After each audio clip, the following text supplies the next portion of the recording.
Joe, do we need to drop the screen? And then, if we can we get the first group up here for the Patton Fellows presentation? And that's the housing group will be up here first. That project was sponsored by Mr. Steve Aarons. So thank you very, very much. I hope you're going to enjoy this. We think they did a really extraordinary job here. So who's coming up to do the presentation and then for the group?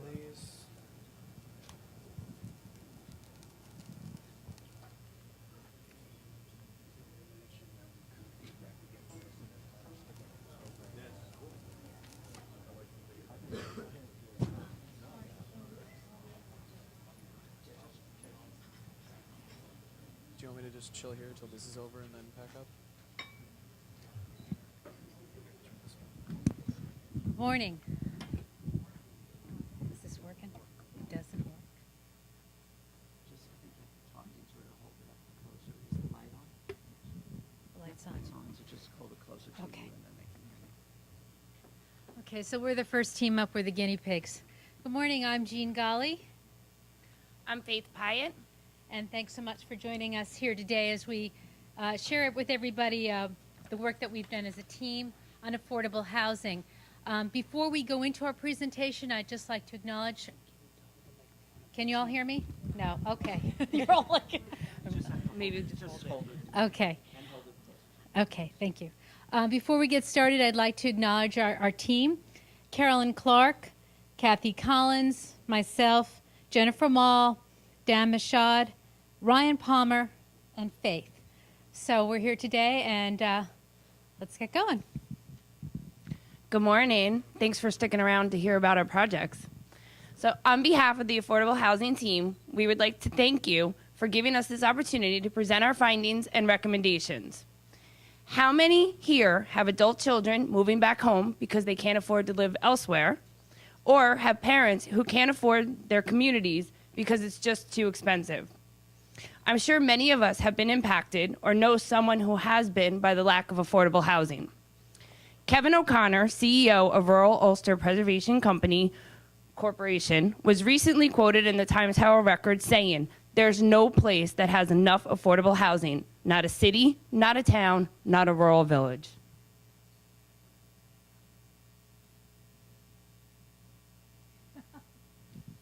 And it's no wonder. New York State is the 5th most expensive state to live in, and the Westchester Hudson Valley region is the 7th least affordable metropolitan area. The term affordable housing continues to suffer from what advertisers call an image problem, and that's fueled by the housing projects of the 60s and 70s. So when a developer approaches a local board with a proposal for affordable housing, the naysayers, or NIMBYs, not in my backyard, quickly organize. They speak the loudest, even if their facts aren't always right, and ultimately influence the decision makers. And the result? Another affordable housing development gets defeated. Today we're going to address turning NIMBYs into YIMBYs, yes, in my backyard, and how to use the marketing progress to help maneuver through approval with local boards. For NIMBYs, their fears are real. They're afraid affordable housing will bring in people who are not like them, that there'll be more traffic, more children in the schools. Fact is, 80% of residents in affordable housing already live in the community. As far as traffic, they tend to own fewer cars and have fewer children, so local schools are not impacted. I believe you can even get a study on that on the front table on your way out. An analysis of the number of children in Pendle Commons, an affordable housing development here in Poughkeepsie, found that number to be less than 1 child per household. But NIMBYs are not the majority. They are the minority. The majority of people believe that affordable housing is indeed necessary and that it helps define a community. The challenge is to get silent majority to speak up and speak loud. How do developers and like-minded people in a community overcome NIMBYism? We'd like to refer to the Urban Land Institute's 10 principles for developing affordable housing.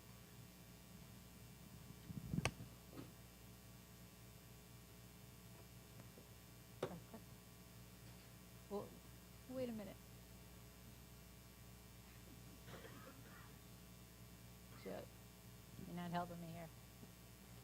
Outside? Oh, okay.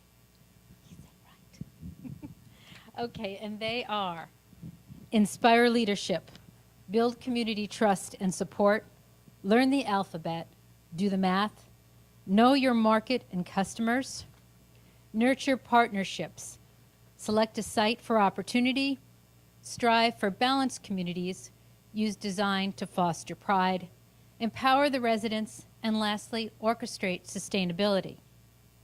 Let's talk about marketing strategy, starting with principle number 1, inspire leadership. Before that first meeting with planning or zoning board members, start the conversation with local businesses, schools, and civic leaders. Empower them to lead using the influence to gain support within the community. They can help beat opponents to the punch. This process should begin 6 months or longer before even meeting with any local officials. Now jumping to number 4, know your market and customers. If possible, work with communities that already have adopted affordable housing zoning oriented in their comprehensive plans. In other words, select the community first and real estate second. In preparing to approach local boards with a development, assemble an effective team. Some suggestions: a coalition of partners such as other developers, consultants, lawyers who have had past success. Select consultants who have knowledge or access to regionally relevant studies applicable to your development and are willing to design around it, limiting environmental resources. The secret process is one that can leave a development mired in delays. One suggestion: create a planning timeline that advances required studies in parallel rather than sequentially. Marketing affordable housing is much like any other product or service. You start with objectives. They keep everyone on track and focused. We've defined those objectives as follows: to raise awareness of the need for affordable housing in the community, its benefits, and gain approval. Next, who's your target audience? There's more than one: the community and final decision makers or your local board. Earlier, we talked about fears. They cannot be ignored because they are emotional buttons and people are motivated by them. Provide the facts and keep communication positive. Define the benefits. What's in it for the consumer, or in this case, the community? Will the development provide affordable housing for seniors or young people or both so they can remain in the community? Will it rehabilitate an abandoned building, helping out a business or downtown area? State those benefits and be consistent in all communications. It's also a good idea to have a creative strategy. In other words, what's your message? Our creative strategy is this: to communicate that affordable housing is good for the community's overall economic health and well-being. Now, the true test of a good strategy: can you say it in a bumper sticker? Well, you've already seen them spread there on the table. And yes, our slogan is: communities thrive when housing is affordable. And lastly, tactics. An affordable housing development is a local issue, and digital marketing with social media and the internet can make for a targeted campaign. This includes a website describing the project, updates, meeting and events. Who needs TV commercials nowadays when you can have a YouTube channel on your site, on your website with videos? Social media can also be very effective, but it must be monitored, especially if you have lots of naysayers out there. Local newspapers, TV and radio for advertising and press releases, and grassroots tools such as flyers, bumper stickers, and events. As we wrap up, we'd like to cite a finding published in the 2010 Mid-Hudson Regional Report conducted by the New York State Homes and Community Renewal. Opposition tends to evaporate in the face of completed development. Upon completion, communities see the product as successful and desirable. To get to that win, it takes promoting and educating a community about the benefits of affordable housing. All the things we talked about here today. And one of the ways you do that is through advertising, or nowadays, because we have the internet, video. And video is one of the most important and most searched mediums out there. So what we'd like to do today as we finish up is share with you a 30-second message, give or take a couple of seconds, that could be viewed as a TV commercial, but also summarizes all the things that we talked about in terms of reaching out to the community.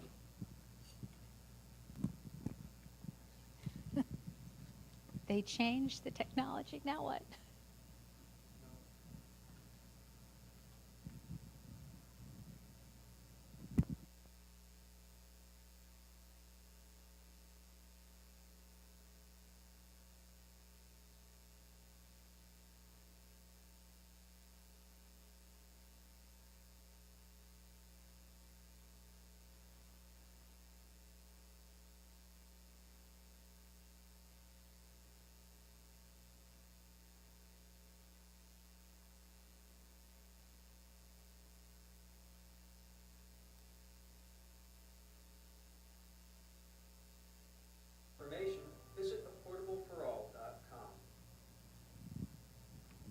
with that, thank you very much.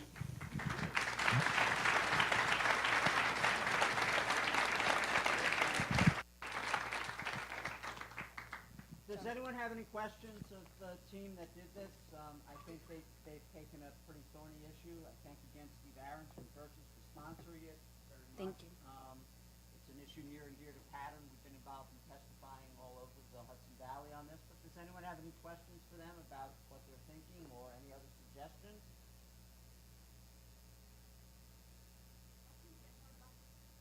We'll make them. We'll make them. Okay. And they're local. No, they're not quite local, but they're not made in Texas, I can tell you that. Okay.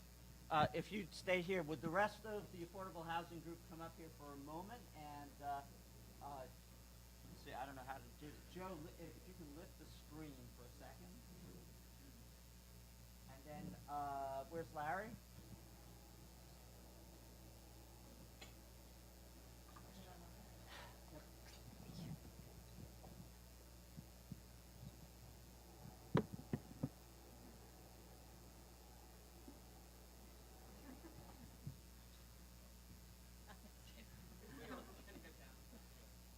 Come on up. No, come on up.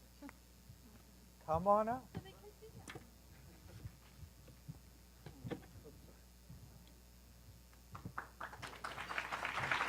Great job. Great job. Congratulations. I don't know if that many of you know that I've been involved in many affordable housing projects in the Valley, and you guys have hit on a niche area that is not often focused upon. So I think you've really done something that's added a lot of value. Thank you very much. And with that, and congratulations on your graduation from our Fellows Program. I know it's a big time commitment, and we're happy to have you have done that. Kathy Collins? Not here. Okay. Carolyn Clark? Thank you so much. Jean Campbell? Thank you. Jennifer Ma? Thanks, Jennifer. Thank you. Daniel Michaud? Hope I pronounced that right. Okay, great. Ryan Palmer? Thank you. And Faith? Great job, Faith. And that's it. Round of applause.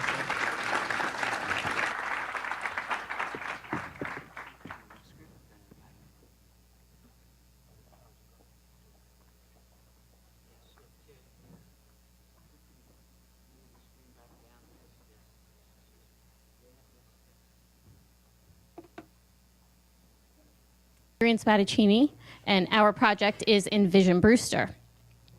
Thank you. The fellows on this project include Jennifer Killian, Patrick Mason, Linda Marston Reed, Andrea Reynoso, David Rocco, Jeff Sims, and I. So the goal of Envision Brewster was to create an implementation plan to address the revitalization of Main Street in the village of Brewster. The village has its share of strengths, and these include beautiful historical architecture. It's also ideally located right off the Metro North Rail line. There's also plans to connect the Old Putt to the Putnam County Trail. And in addition, there are numerous areas available for development. Unfortunately, Brewster also has its fair share of challenges. Right now, home ownership rate is at approximately 22.5%, and a healthy community isn't defined in part as having home ownership rate out of approximately 66%.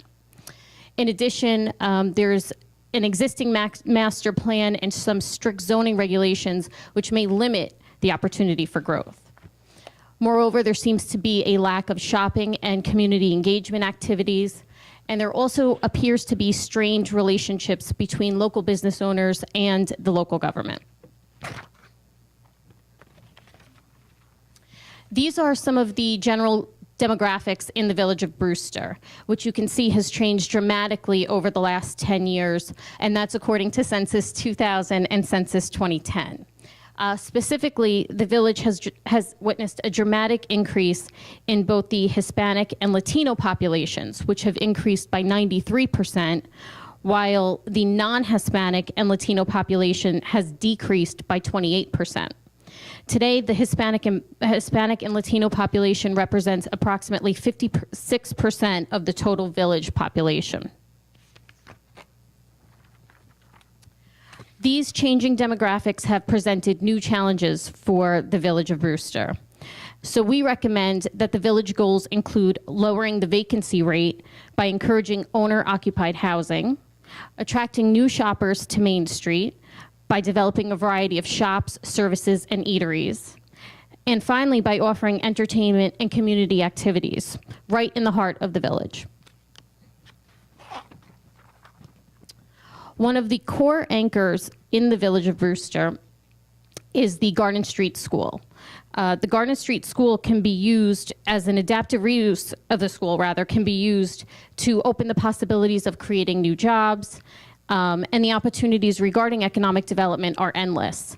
They can create a film studio in the area, develop a primary or a charter school, and even can be used as a 4-year satellite campus. The project could also be used as a mixed-use development and combine any of the elements that I mentioned above.